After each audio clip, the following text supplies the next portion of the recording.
Hey, my name's Jason Nicholson and welcome to my YouTube channel. In this video, I want to give you these stamp duty figures. You see, stamp duty increased in the budget and it increased significantly for buy-to-let investors. That already happened, but not everybody is aware that the stamp duty is going to go up significantly for everyone, including another increase for buy-to-let investors in April of 2025. Now, when you see these figures, they're staggering, the costs that are being added. And what's interesting is they're going to hammer first-time buyers. First-time buyers did not have stamp duty up to a really decent amount. I think it was $650. And that's going to change massively here.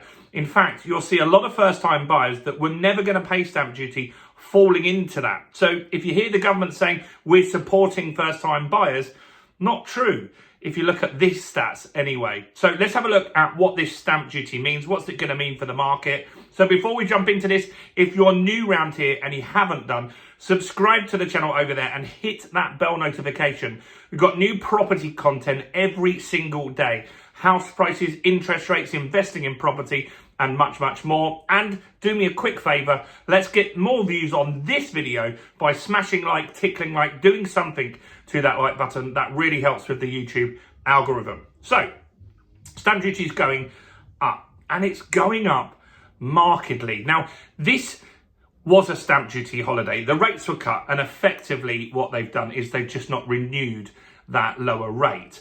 So they haven't hiked it. They're just going back to the old levels. But all the governments that are in, Tories, Labour, whoever's in, they're constantly singing about supporting first-time buyers. You could have increased rates for secondary on moving purchases and buy-to-lets and kept the first-time buyers. They decided to not do that.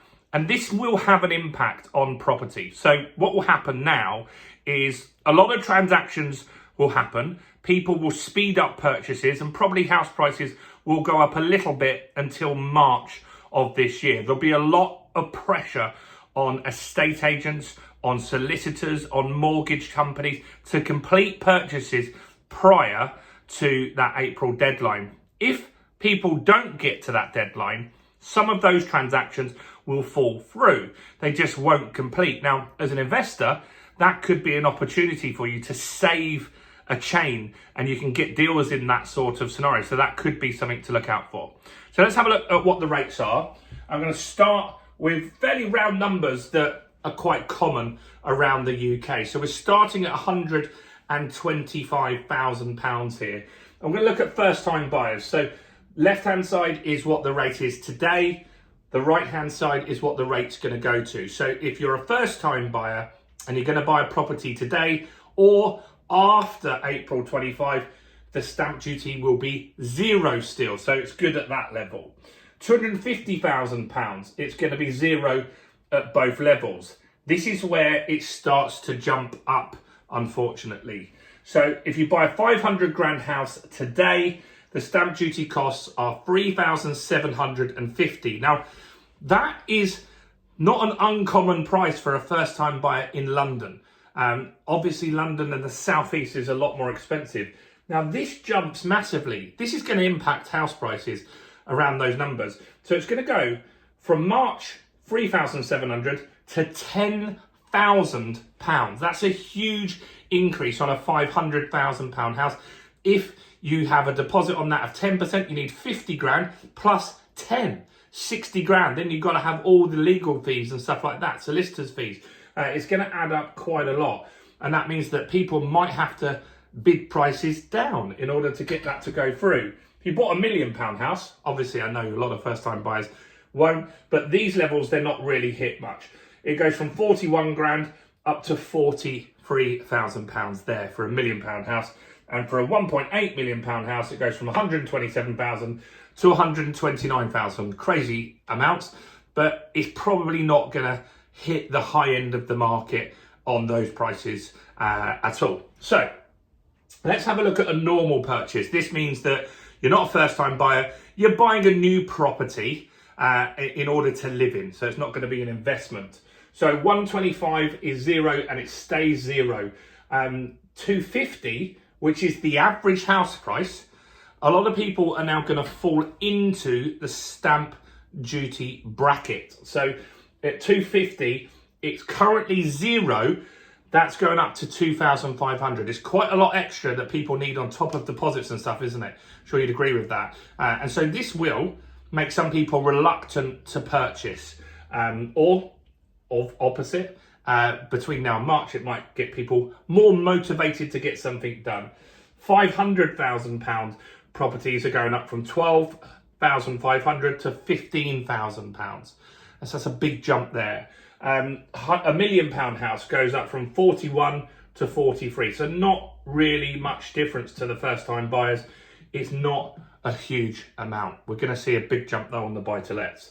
And on the £1.8 million house, it's the same, right? 127,000 to 129.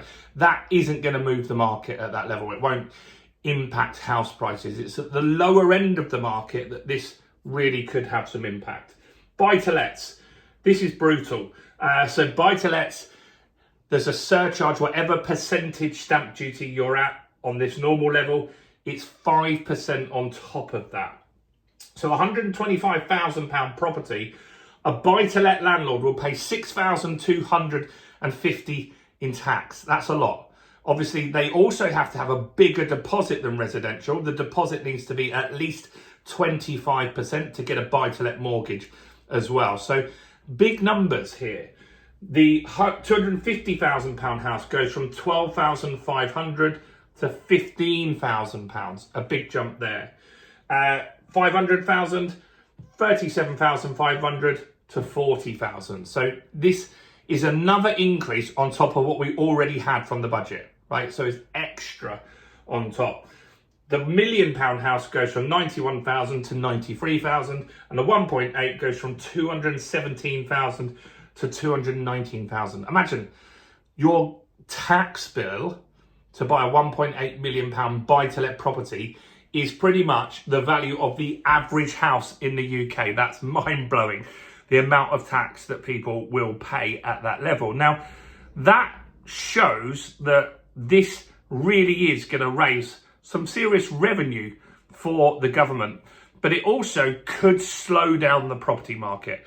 2023 was brutal. You speak to any solicitor, any estate agent, the market was slow. We picked up in 2024, not at the beginning, but from the summer, we started to pick up. House prices are moving in the right direction. We've got more transactions happening. That's important. More people are buying. Affordability is improving.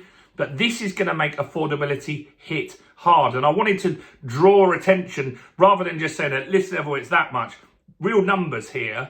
How much actually do you pay? And you'll see it's a significant amount of money. And this will, I think, slow down transactions. It will mean more serious buyers in the market that really want to get the deals done. But it could, from April, we'll see, it could mean that some people have to price more aggressively, meaning house prices could slow down in their growth. We'll see. Let me know your thoughts, questions, opinions on this stamp duty hike. It's big.